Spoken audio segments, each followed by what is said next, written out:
Hello and welcome to Slightly Biased. I'm Tesla Bias. My blood is 85% Red Bull, and I'm here to bring you this week's bottom stories. Following Joe Biden's projected win for the 2020 presidential election, the Trump campaign accidentally held a press conference at the Four Seasons Total Landscaping Company instead of the Four Seasons Hotel in Philadelphia. A lot of inevitable jokes have been made at the Trump campaign's expense, but conveniently the landscaping company did gain some new business. Their next job will be making the White House lawn great again, fixing all of the brown spots where Donald Trump peed on the lawn in protest following his loss. Saturday Night Live is officially on hiatus after putting on 6 straight weeks of shows to kick off the 46th season. Speaking of kicking off, many fans were upset this past weekend when a college football game that ran into overtime delayed the show. Personally, I think it was a good learning experience, as it was probably the first sports game that most SNL fans have ever watched. Cast member Bowen Yang posted pictures on Twitter of a mug with 6 in a row, never again, engraved on it. So I think this hiatus will be a well-deserved break for everyone involved. I tried getting some statements from some of the cast members, but I genuinely don't think that anyone has woken up yet. A snake-sized invasive worm species has been spotted in Virginia this week. They've earned the title of virtually immortal.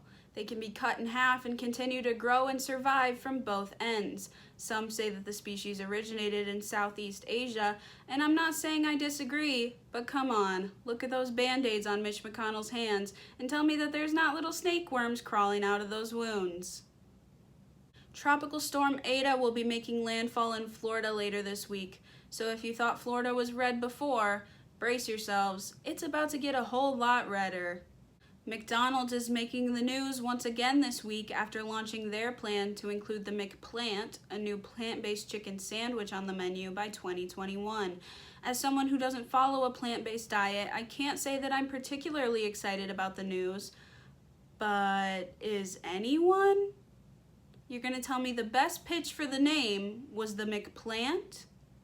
And who knows, maybe it'll end up being a solid vegan fast food option, but regardless, all I can think about is how after trying it, you might be McPlanting some bombs in the toilet.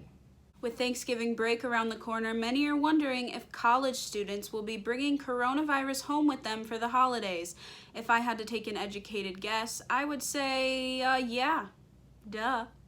So tell Grandma and Grandpa to just stay home this year. Maybe DoorDash them some McPlants for Thanksgiving dinner. If I had to decide between McDiarrhea and COVID, hand me the McPlants, baby. Oddly enough, that is the official slogan for the sandwich. A Teacher, the new Hulu miniseries about a high school teacher having an affair with one of her students, has been making headlines this week.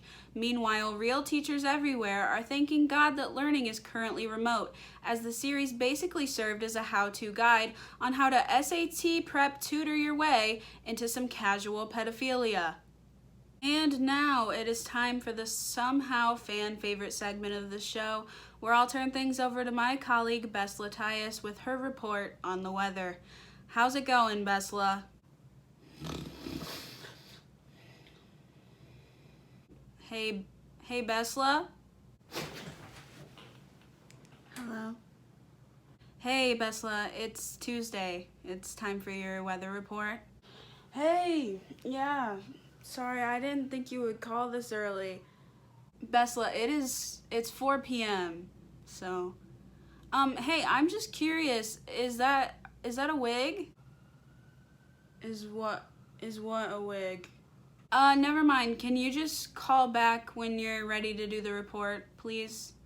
Yeah, literally just give me like 5 seconds, okay? Okay, I guess I'll move on for a minute.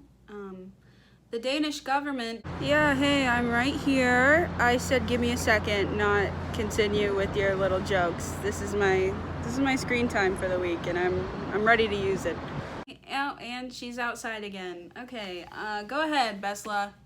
Hello to the audience, hello to the fans. I am Besla Tyus. It's a sunny and warm day in New York. The sun is shining, and it is also hot. Okay, Besla, great. Do you have the temperature out there today? Yeah, duh. Since I did such an awful job for you last week, I did bring my thermometer with me. And oh my God, it is a hot one today. 102 degrees out here. Bessel, where did you put that thermometer? This is actually kind of embarrassing for you. I guess we know why I'm the weather person. But what you do is you put it under your tongue and then it beeps, and then boom, you've got the temperature. So. Oh my God, Besla. I think you might need to see a doctor. Wow, I'm honestly starting to think nothing I do will ever be good enough for you, Tesla. I just almost dropped my AirPod into the sea for this, so. Oh, keep the mask on, Besla. Oh dear God. I'm gonna let you go now, but thank you so much. I will hopefully see you next week. All right, that's it for me this week. Thank you, fans. Thank you, New York. I am Beslatias with the weather. The Danish government announced that more than 15 million farmed mink in the country will be killed after concerns that a mutation in the coronavirus has been affecting the animals and could interfere with the effectiveness of a human vaccine in the future. So look out for the sad winter 2020 fashion trend coming to a TJ Maxx near you. New York City Mayor Bill de Blasio has warned that the city is dangerously close to a second wave of the coronavirus, suggesting that a new lockdown may be in place in the near future. Honestly, let it happen. Now when my friends check my location and ask why I haven't left the dorm in the past week, I can tell them that I'm just following the rules and play it safe, and no longer have to admit that I'm a sad, sad loser who only left the dorm the past 6 weeks to stalk comedians outside their workplace. Cue the montage that I'm calling iconic or sad, probably both, but at least I left the house. Boo! Learn a craft, loser. Learn an instrument, you weirdo. You guys look really cute though. Oh wait, is that Kate McKinnon? Yeah, sure is. A 21-year-old lemur that went missing from the San Francisco Zoo was found safely at a nearby playground. Yeah, probably shouldn't have let him watch Madagascar that one time, said the zookeepers assigned to him. Cade, a 10-year-old rapper from the UK, is on a mission to raise awareness about knife crime, something that he believes has become too normalized in today's music. Meanwhile, I'm 18 years old and I sit in bed writing diarrhea jokes at 5 a.m. So on that note, I'm gonna wrap up this show. That's it for me this week. If you're in New York and you see Beslatias on the street, do yourself a favor and just walk the other direction. I hope you enjoyed this week's show. Even if it caused you the slightest exhale from your nostrils, go ahead and subscribe if you haven't already. I'll be back with a new show next week. I'm not even going to say Sunday because we both know that's probably not true. I'm Tesla Bias. This has been Slightly Biased. Have a happy and healthy week, and I will see you next time.